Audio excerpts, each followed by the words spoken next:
Whenever you're putting together a speech, regardless of your general purpose, specific purpose, central idea, or even topic, one question you always want to keep in mind is what is the audience I'm going to be giving this speech to? You always want to think about the audience because they dictate and they need to dictate a whole host of things involving any speech because you want to be sure that your speech will resonate them, that they can understand it, that they can follow it.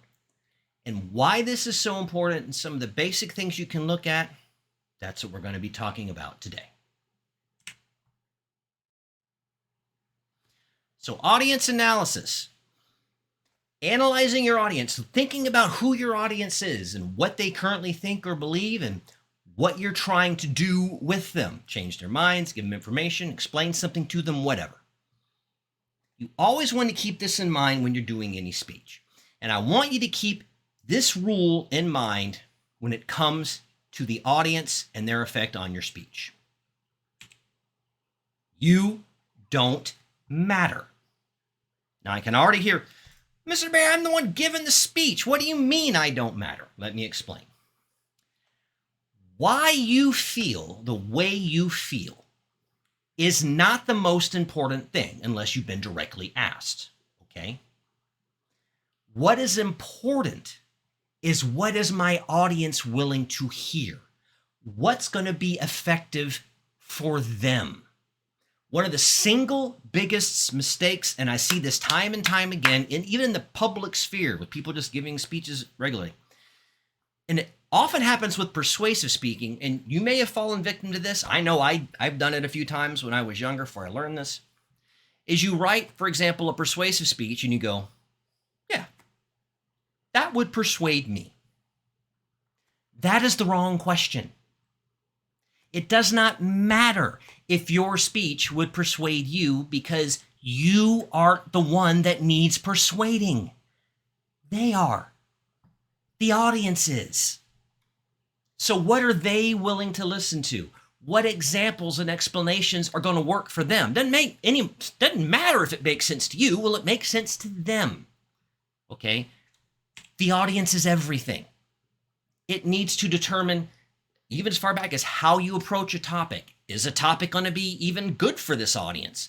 If you're persuading people, what type of arguments should you make? Because I don't care if it's the number one reason why you believe what you believe, it can be a total non-starter with an audience. I'll give you an example. Now, let's just say, for the purposes of this example, you have in the abortion debate, I know picking a very non-controversial topic, yeah, I know. Let's just say in the abortion debate, you happen to be pro-life, okay? And maybe you're pro-life for a centrally religious reason, a matter of your faith. Now, it's perfectly understandable. Millions of people feel the same way for the same reason. And so you were going to give a persuasive speech about why you should be pro-life. But you know the audience that you're going to be giving this speech to, they are all card-carrying members of the American Atheist Association. Should you even bring up the religious justification? No. It's not going to get anywhere. It's not going to be effective to that group. And more than likely, it's going to make them hostile and turn them against you. The audience is everything. It needs to affect the arguments you make, the language you use, the examples you give. It's everything. And we call focusing on the audience being audience-centered. Again, I'm not saying you don't matter as an intrinsic person, but why you think it would work, why, that doesn't matter. What do they need to hear? How do they need to hear it explained? And to do this effectively, we want to think of a few things. Number one, who are you speaking to? Okay. What group of people are you speaking to? Now, point of fact, that might not be the whole audience. If you're talking, if you're giving a speech about a subject to a stadium full of people, probably all different types of people with different backgrounds, different beliefs, whatever, what specific subsection of that group are you trying to talk to? We call this your target audience. Okay, so who is that target audience? Who are you really trying to talk to? And what are you trying to get them to believe? Are you trying to move them from being pro-choice to pro-life or the reverse? Are you trying to move them towards believing in global warming or not believing in global warming, whatever. And then what's the most effective way to do that? And that needs to be your central question. For this audience I'm trying to reach, if I'm trying to change their mind from A to B, what arguments are they going to be willing to listen to? Because you might have great arguments that you think are fantastic, but if they're non-starters for this audience, they're not going to listen. Period. Well, they should. I don't care. They're not. And we know this. How many times have you been listening to somebody who's been talking about something that you disagree with, and as soon as they bring up a certain argument, you go, stupid, and you just turn off your head? If you do that, can you honestly expect audiences for your speech to be any different? No.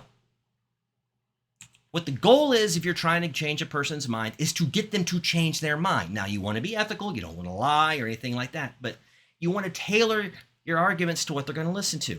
If you're teaching people about something, you want to use examples and explanations they can understand.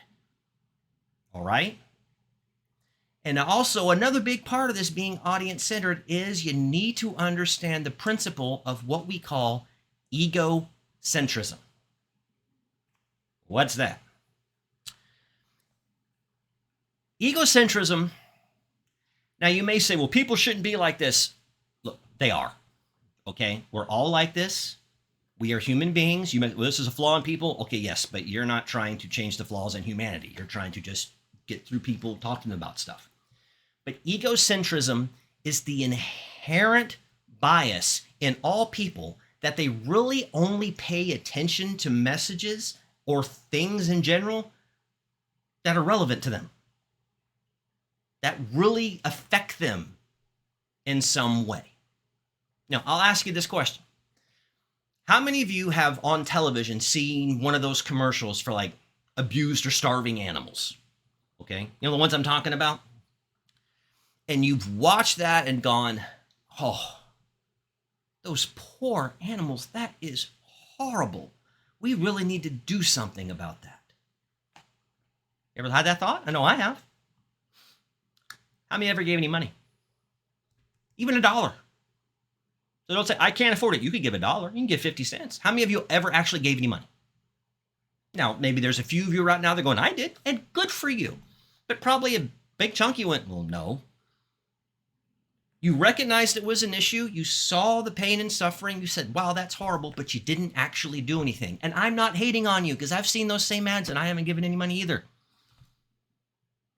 I love animals, but, I got a kid to feed, a mortgage to pay. I got other things. It's a natural thing within people. We only tend to care about things that we think will somehow affect us. And you're not going to change that. Not at least with what you learn in this class. What you can do is to understand it and use it to your advantage. You see, if you analyze your audience, if you kind of have a better understanding of what they think and why they think that and what's important to them, then what you can do is show and explain to them why your topic, whatever it may be, is relevant to them. And you always want to be sure that you do that. And on a side note, you need to be sure you do that in the introduction. And when we get to the videos about introductions, conclusions, and so forth, we'll talk more about how to do that. But you've got to do it. You've got to explain to an audience why something is important to them. Many of you right now, I'm assuming that are watching this, are in college. How interested are you right now in Social Security reform? Chances are not as much as you are, say, student loan forgiveness, or educational value, or the cost of getting a degree. Does that make you a bad person? No, it's because those things are relevant to you at this time in your life. That is the natural reaction of egocentrism. So you always got to take that into account and tell the audience why they should care. Remember this. Never, ever assume the audience will just understand why your topic is important to them. Do not do it. Okay. This is my first rule of public speaking. This is my personal first rule of public speaking. And you're all going to think I'm joking, but I'm not. Okay, I'm not just trying to punk you or something. My first rule is this. People are lazy. You're lazy. I'm lazy. We're all lazy, especially when it comes to public speaking. If I don't see very easily why a topic is relevant to me, I am not going to pay attention. I'm not, you're not, whatever. It's just not going to happen. So it is incumbent upon you as a speaker to think about that audience, to think about what they believe and how they think, and it's up to you to make it relevant to them, to figure out a way to explain why they should care. You have to do that. You cannot assume that they will do it on their own. And audience analysis is what enables you to do that. Now, this inevitably leads to the question, well, what can I analyze? I mean, I understand how Pepsi or something might be able to do that. They got all kinds of money and whatnot. What can I really analyze? Well, even as just a student, or even in a small, just regular public speaking situation, there's a couple of broad things that you can look at. First, demographics. What is the demographics of your audience? Who are they? How old are they? All this kind of stuff. And the second is what's the situation or the context that you're going to be talking in? You're talking to people that agree with you, disagree with you. Do they have a hostile view at the get-go about what you're talking about? Or are they more sympathetic? And what you need to look at for these two things and how they can be effective, we'll be talking about in our upcoming videos on both of these.